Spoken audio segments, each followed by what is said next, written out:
Hey my loves, welcome back to our channel. We made it to the last episode. I didn't think we would make it, babe. You just blew past the intro. So my name is Zar, who is short for Intezar. Come on, babe. My name is Joe. This is my wife. I am her husband, and this is the Connor's Couch. Yes, we are coming through. We're talking all things Married at First Sight. Sorry, I blew by that. I just was so She's proud. energized. She's ready to go. I'm ready to go. I was so proud that we actually got through that last episode. You have no idea. So much so, I didn't take any notes. So you know how that goes. We're out here driving with no brakes. Well, I mean, it was pretty straightforward. They kind of did it how we typically do our reviews. They just went couple to couple. They kind of went like worst to first, kind of. They started with Gil and Mirla. Oh, that's right. They always couch it. They always put a def. You. This is why they got to mix it up, because you know what the answers are by the order that they do it. They always start with a yes and they end with a yes. That's a fact. And all the shit show is in the middle. That's a fact. To keep you there. So. And they had to keep us there because I was bored to death. Yeah. Especially because what we were watching were episodes that we had watched before. Yeah.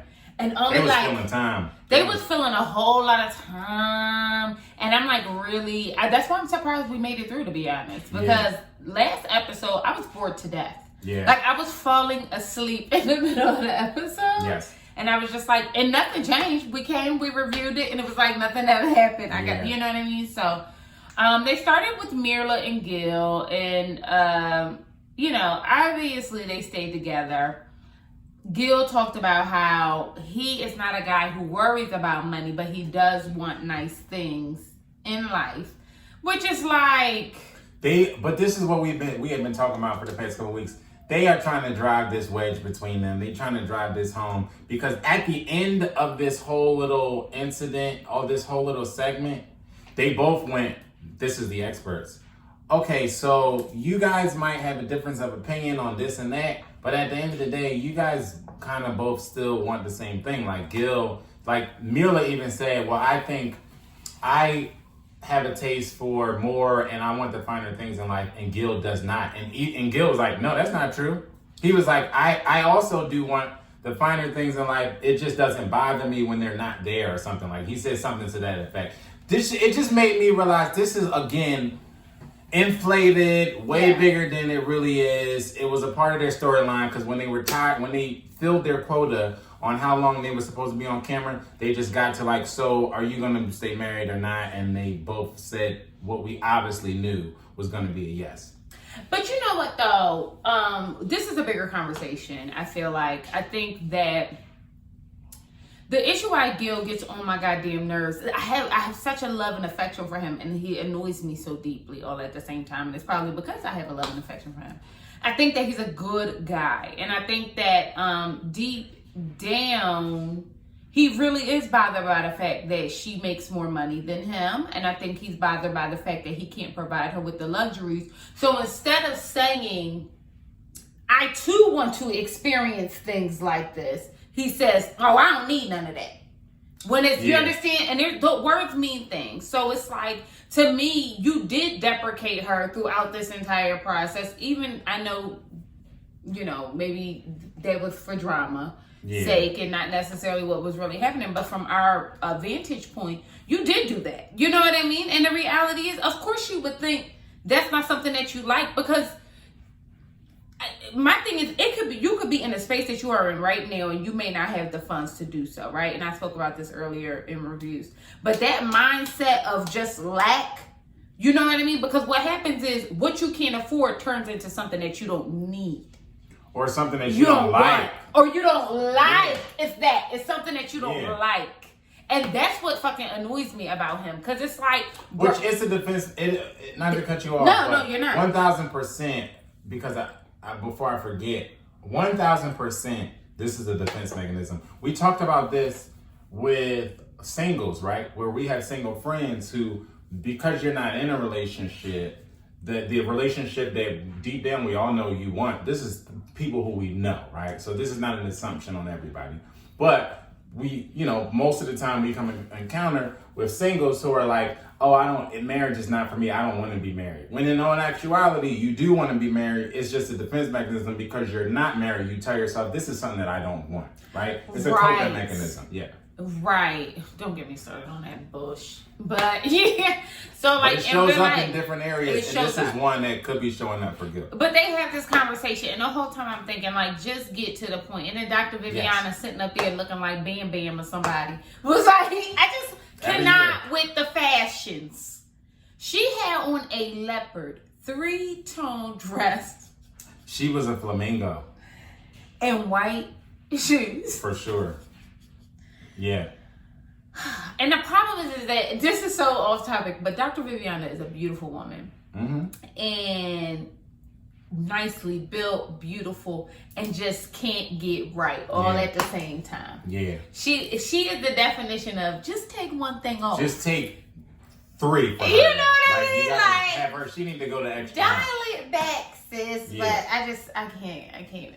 But the issue that I'm having with the experts as we're moving through each couple or whatever the case may be is that, one, it's very clear that they had no contact with these human beings throughout the process. Yeah, and it's so clear. And that's something that they need to address for next season and seasons moving forward. Pastor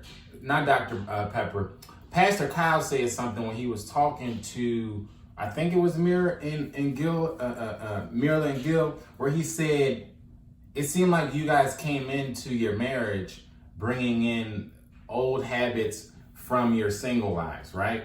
Oh, and the minute he said, maybe it was Bow and Johnny. Which we were going there anyway. And the minute he said that, I'm thinking, of course they did. How else would they not? You threw them into the deep end. This is the deepest end of marriage, because marriage is already getting thrown into a deep end. Now you throw in, I don't even know this person, right? Mm-hmm. So you threw them into the deep end with no life raft and told them sink or swim. The experts were not around like they should have been. They should have been weekly check-ins, 3 times a week, 1 from each of them. Yeah. And for him to say that, it just baffled me. Like, of course they don't have the tools to navigate through this marriage with this stranger, because they are singles that are just the 24 hours, they were never even engaged. 24 hours before their wedding, they were single, right? So, of course, they don't have the tools to make it through this thing. That was your job. We call you the experts. So they should definitely be more involved moving forward. So do you think, so you think it's necessary for them to be involved in order for this to look real? Absolutely. What do you guys think?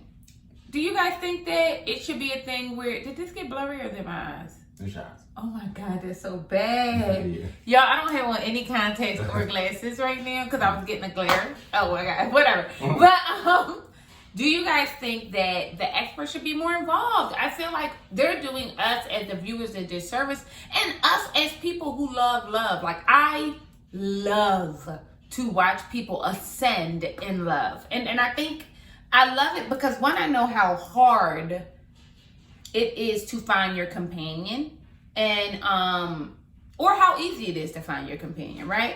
And I know how hard it is to grow in ascension, and I think that that's good TV in itself. Yeah. So watching them rip Bow and Johnny is delusional, okay? Johnny sat down there, cursed that bitch out for 3 weeks, okay? And then sat down and said, oh, we should stay married. I didn't know what to make of that. I still don't. I think this is maybe Johnny. I just switched so fast. I think it's maybe his last ditch effort to save face. I think we see people do that, a lot on this show, especially towards the end. They want to get out and say, and it's a PR fluff, right, for them. Oh, well, I wanted to stay together. I was in it to win it till the end. No, you weren't. You know what I mean? Like, Johnny, you were checked out, and Stevie Wonder could see that you was checked out all you do is 3 lie. weeks ago. Yeah. So for you to say, oh, I wanted to get married, why not give it a try? Verbatim, he said that. It made no sense at all, because she had been trying for 8 weeks or whatever the thing was. So for you to just get to the decision day and decide, now I want to really try. It was just weird, and it was the perfect ending for Johnny. It was the perfect ending for Johnny, but he got to fucking go. Okay? Yeah. But you know what they need to do though, y'all? They need to show, since they making so many Married at First Sight spinoffs, they need to show that focuses on the singles. Like, where are the singles at? Yeah. You know what I mean? Like, all those people that it was you. You know what I mean? You were the problem. Like, I want to know where these people are at. And I was so proud of Bao for saying, no, I want a divorce. Because I didn't. Sucked in. I was worried. But that goes to show how much of a boss she is. And she got a backbone, because all that was going to happen was if she got sucked in, he says yes, then she says yes, and then a week later we hear they left and Johnny is in another relationship with somebody else and they ended up getting a divorce anyway. Like, this was only going to be yes for the decision day cameras. I agree. So let's move on to Brett and Ryan. Of the year. Okay? Like, he is the worst. I think maybe last season we didn't get a bad guy. Like a truly bad guy. I genuinely think it's something mentally wrong with this human being. And I pray deep down that Brett does not provide him with any other energy outside of decision day. She won't. I think Brett is another one who grew a backbone and decided you will not trample on me, and stuck to her guns the entire time, even with him being a snake and kind of being in and out. A snake. Yeah, I just think that a snake. I don't know if it was editing, but I don't like how they kind of let him off a little bit after Dr. Pepper said, okay, tell me how you're such a good guy and blah, blah, blah, but you started a dating app, right? And then he kind of just went into this like soft answer of like, well, I thought we lost the spark and blah, blah, blah, blah, blah. Yeah, some bullshit. But no one ever followed up on his commentary of, well, I didn't mean for this to happen. He's a horrible human being. He's a horrible human being. How do you not mean for it to happen when you signed up for a dating app? You? What do you mean when you sign up for a dating app and you're married? What do you actually mean to happen? Like, what's your intention if it's not to hurt your wife or harm your spouse? I don't understand. It made no sense. His answers made no sense. But not only that, in the same way that you signed up to get married.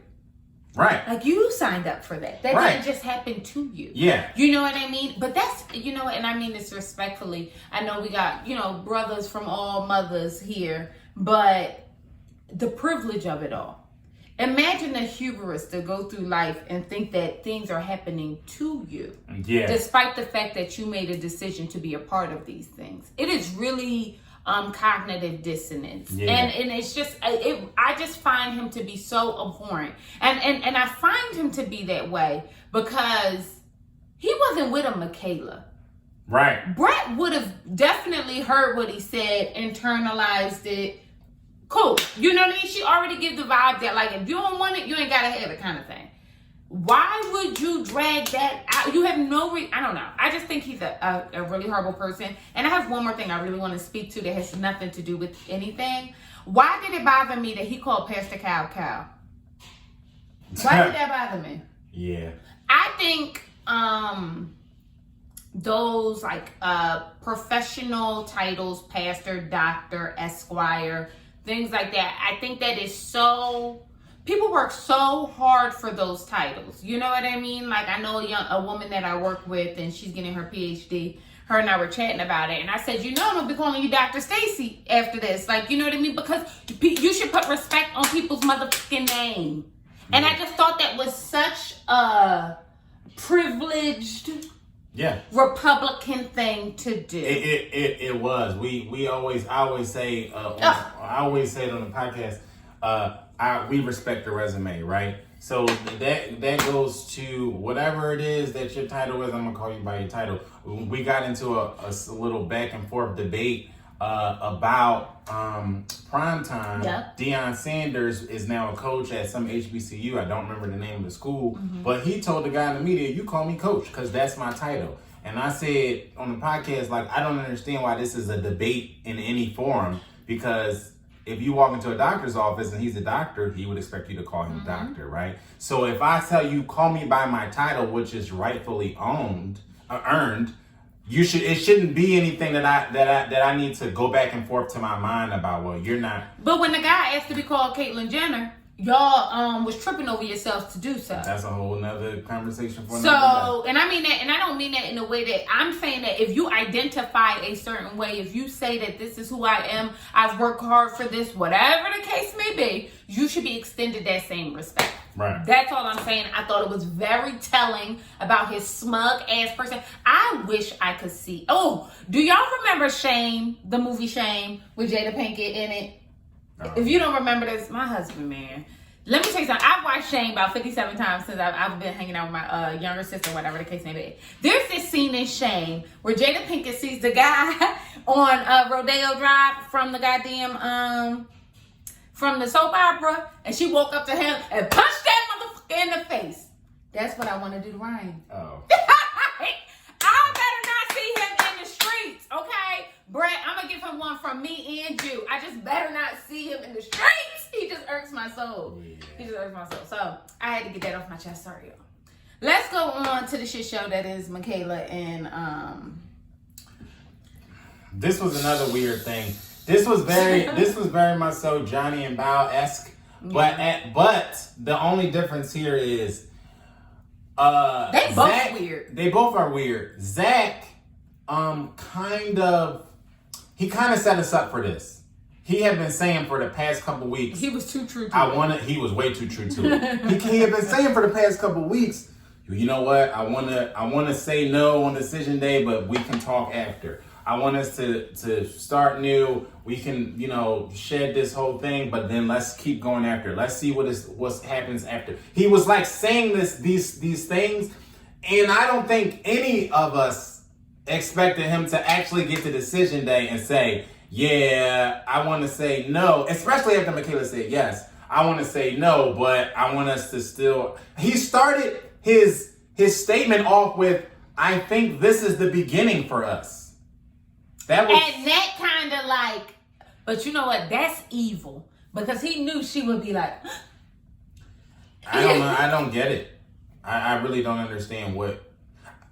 Yeah, I don't. It was so painful to watch for so many reasons. Like, you know what I mean? Obviously, Michaela needs a psychiatrist. It's not up for debate. But we're not shading her for that. Mental health is a real thing.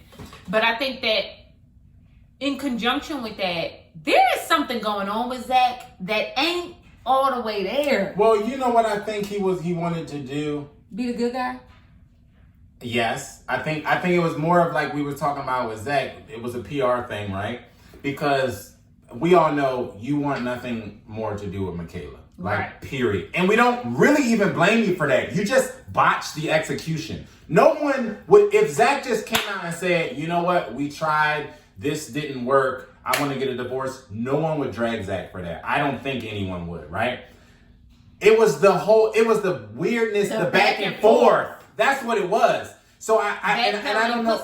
Yeah, and I don't know why he felt like he needed to do that. I think it was more of a cameras thing or whatever. And I think in his mind, let's play devil's advocate and say, okay, let's go with your idea, Zach. You want to shed all of the extraness of this process and just see what it's like for you and Michaela to do life together without the call times, without the cameras, without the experts, without the audience, right? Let's say you wanted to do that, right?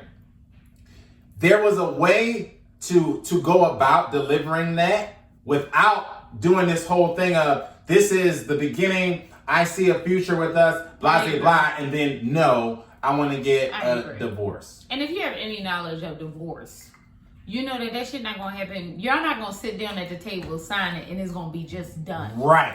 So you're married. You could be married for 6 months. You could be married for years after you file your papers. You know what I mean? That's the truth. So it's like, So you didn't even need to do this whole thing of like, let's just have a trial period. You didn't even need to do that. You could just say. You were getting a trial period anyway. Exactly. You were going to get it. You could have said, like Pastor Kyle said, you could have said, you know what? I want to stay married, but I want to take it slow, start over, see where this goes, and then maybe revisit this decision. But the annoyance on Pastor Cal's face. Yeah. But you want to know why? Because they want so bad to replicate Woody and Mafs. And I'm speaking specifically to black men. Mm-hmm. You know what I mean? Woody, Mafs, even Gil, for that matter. Mm-hmm. You know what I mean? And you see these people and you like, y'all are so, like, he couldn't even understand what the hell Zach was talking about. Like, what are you even saying? Do you know what you're saying? Right. You know what I mean? And then right, because you could have just said no. Or yeah, you know what I mean? You could have just made a decision. And the other thing that probably annoyed a lot of people is that you took Michaela and all of this drama completely. Whoa, look at you, slow down. You thirsty a little bit? Okay. You took Michaela and all of that drama off the hook by doing this. Because now we ain't even talking about Hurricane K and all of the crazy mess that she drug you through. We talking about that weird ass decision day conversation that you had with her and the experts. And I'm almost letting her off the hook in my mind. Almost. All because you want to do this like weirdo, like, you know what I mean? Like, you're like, it just made it real clear. First of all, a lot of y'all, let's keep it 100 though. It's a lot of like weird ass people in the world. Like, you know what I mean? Like, let's just keep it 100. And it's just like, I feel like, and I don't mean weird like, oh, you emo or you like comic books. I don't think that shit is weird. You know what I mean? I'm talking about like actual in your brains, like y'all operating in one universe and we operating in a completely different one. I mean, that kind of weird. Yeah. And I think that Zach is like that. Like Zach said all that to Michaela. Then at the end of the episode, sits next to her at the bar, rolling his fucking eyes. Yeah. Like, what is wrong with you? I can't really make sense of it. I can't. I tried, but I can't. I don't know what that was about. Also, Michaela with these high highs and low lows really freaks me out. Yeah. Wasn't she abnormally like at the Yeah. But it's also because, and thank you to Brett for shining, because Brett, you could tell Brett is everybody's girlfriend. Yes, they always so happy to see her. Which isn't surprising. Because she's my girlfriend too. Right. So it isn't surprising. Brett gave us a little insight. She basically was giving them advice and was like, listen, don't worry about answering to anybody. Whatever y'all got going on is what y'all got going on. As long as you happy, I'm with you. I'm happy, right? So that told me, y'all are doing what Zach said y'all was going to do. That's what I don't know how you took that or how y'all took that, but I took that as Brett giving us a little bit of the tea, saying like, I know that y'all still doing whatever the hell that y'all doing, trying to figure it out, whatever this idea was that Zach had before decision day. And I'm not judging you, and you shouldn't feel judged by anybody. Do whatever it is that you want to. And I think that's why Michaela was so like happy and gaga, and that's why Zach was rolling his eyes, because in his mind, we together, but we not together, and we passed this whole conversation because we're doing what I said we were going to do anyway. So I'm rolling my eyes at even talking about it again, because look at us now. Because she was, not only was she like super like giggly, but she was fly. She showed up like good. She looked good. She should have been happy. She ever looked. The best so she gotta she ever looked. Yeah. Cause she looked like she was not gonna cry. Like that's how she looked before. Right. Like, you know, it is trash. Like smoking Newports down to the filters. Right. But and look at her the last time that they gathered together before decision day. Pull up the pictures and then look at her with their last gathering after decision day. She looked one is runway and one is like, I'm very clinically depressed. Yeah. You know what I mean? So but she probably was going through it, you know. That's my point. And now she's with her man and she's not going through it. That's what I'm saying. So you could tell like y'all together now, but you don't want to feel judged or feel silly because of all the stuff that Zach did on camera at that point. You know. He's just a fucking weirdo. And so it's just, they really just collected a bunch of weirdos. And I do believe you got to have a certain amount of, not desperation, but desperation, for lack of a better word, to even sign up for this process. Mm-hmm. But y'all picked a whole pack of weirdos. Like, this was a hard season to watch. It was tough. It was tough, right? Yeah. I just felt like, man, Jose and Rachel, we already know they stayed together. Here she are bringing up that same old adage. It's kind of like Mirla and Gil. I don't know why I can't. I'm gonna call her M. It's kind of like Mirla and Gil, where y'all like we only had this one thing with them, so we gonna beat this horse. We gonna beat this horse till it's dead. We gonna beat the ghost of the horse, right? It's just the ghost. I mean, that's what it's like. And so now it's y'all got this one argument that happened 11 years ago, but this is all we got to talk about for Rachel and Jose. So we gonna talk about it to the point where I feel like Dr. Pepper was like, we ain't gonna keep talking about this. Do y'all want to say that? What's your decision? Literally, she went straight through it, and I was glad that Dr. Pepper was MVP of the year. No, I'm not giving these. Ooh, yeah. I want to say that. I know. I want to say it so bad, but yeah, I'm not giving them no goddamn credit. They botched this whole goddamn season. But I really want to give props to one person this season that I'm very proud of their progress, and that's motherfucking Jose. Jose definitely did a 180. He did. He really did. He went from being so abnormal, like obnoxious, weird, small man complex. I mean, he had everything, all the all the things, and then like leaned into being a husband and attentive, and it just felt real. It felt real good to me and really real. Rachel want to hold on to be because. Can I say something? A lot of y'all think being independent means being a contrarian. True. So what I'm saying is a lot of that. What I'm saying is if I say go low, you go high. Mm-hmm. You understand what I'm saying? Just because I said. Just because you said it. Just because I said it. And Rachel kind of gives me that vibe a little bit. Oh, she gives me that vibe a lot of it. You know what I mean? And that's not necessarily what independence means. Like, I'm independent. Rachel's going to have to learn that too, though, in this process. Just in the same way that Jose had to learn, to not be so overbearing, to listen more, all of this stuff. Rachel needs to learn that too, because I think she can't help but to be the contrarian, even though it might not even be something she wants to do, but because Jose wants to do the opposite, she's like, I gotta stick to my guns. And I kind of get and it's like, that's some BS. Like, you need to worry about being happy. Yeah. And I think she's too concerned about upholding this image of this strong, independent woman that she's neglecting a certain role that she could play in her marriage, as far as like just doing what's best for you and your marriage, right? Because I feel like sometimes people pick up that mantle of being the independent contrarian to the detriment of themselves. Like, you doing shit that you really don't even want to do. You just feel like you have to play this role. And I agree. And I want to take this a step further. I don't want to leave it at I don't even want to say, like, I tell people all the time I don't call myself like an independent woman. I don't think that there's a space for that in partnership. Like, it's not, because you're not independent in partnership. In partnership, there's a quite a bit of codependency. I have autonomy. Like, I am me. I understand that I am me and I am separate from him. However, I'm very dependent on this relationship. And I feel like you are too. Right. I mean, you can't be married and be independent. It doesn't even make sense. The idea of marriage is literally the melding of two lives. So you can't be, it makes no sense. Oh, I'm just going to be this independent. Like, no. If you do that, you walk into this marriage with this mindset of like, I'm going to do me. He's going to do him.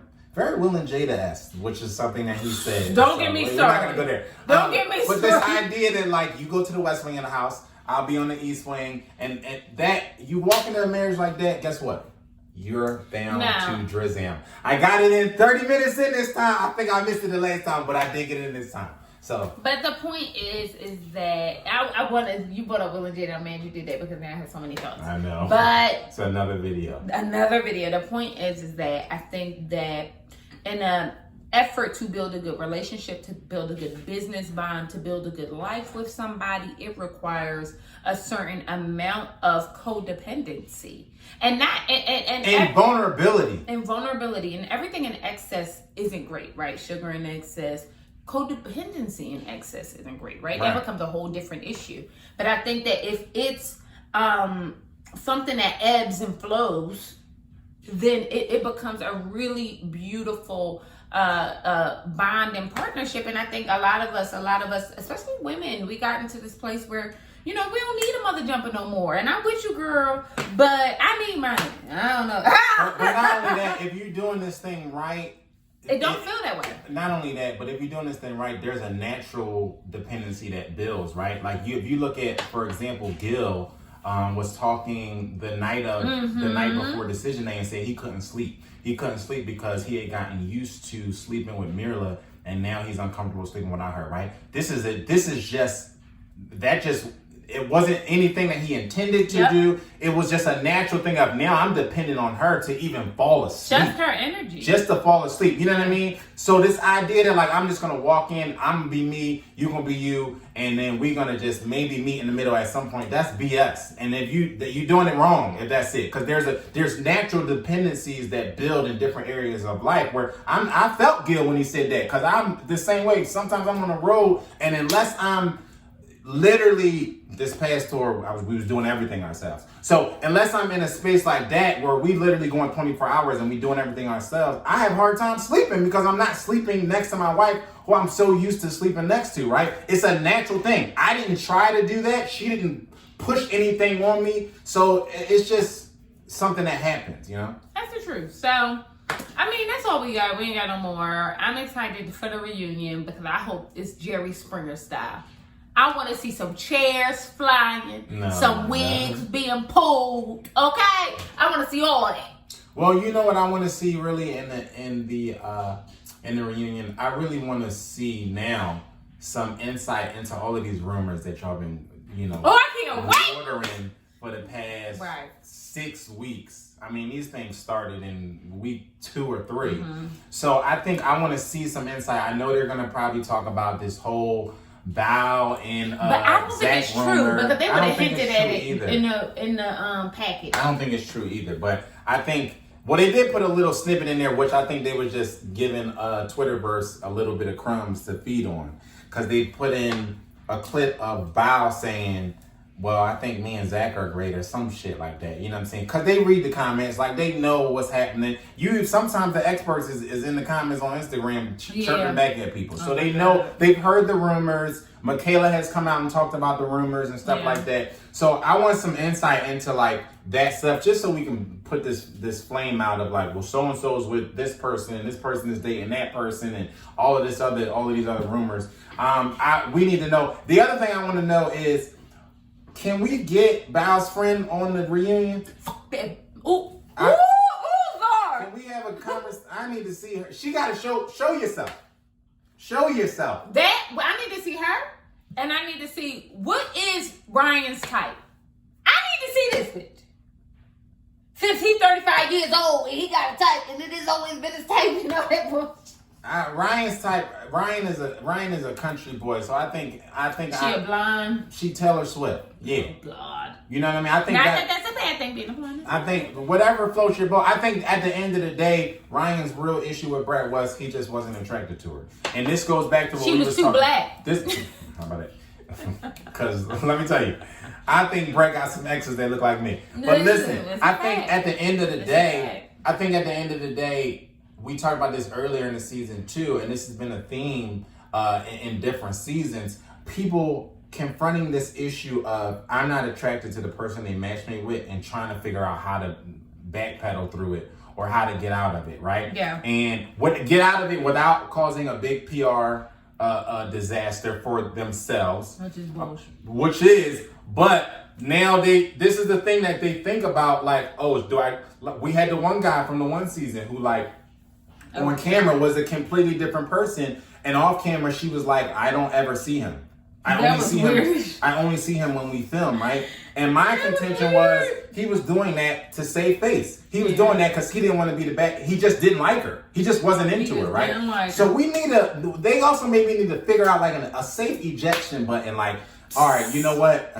I'm hitting the button. I'm just not attracted. Hit the non-attractive button. Like, you know what I mean?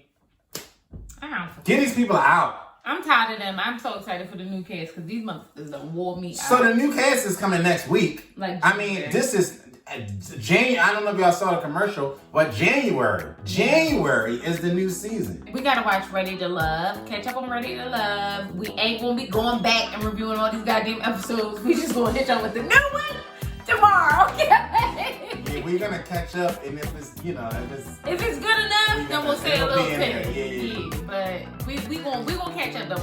We gonna to be there right with y'all. So we ain't got nothing else. I got to go feed my husband. Bust down, subscribe to the channel. We see you beautiful mother jumpers later. Bye.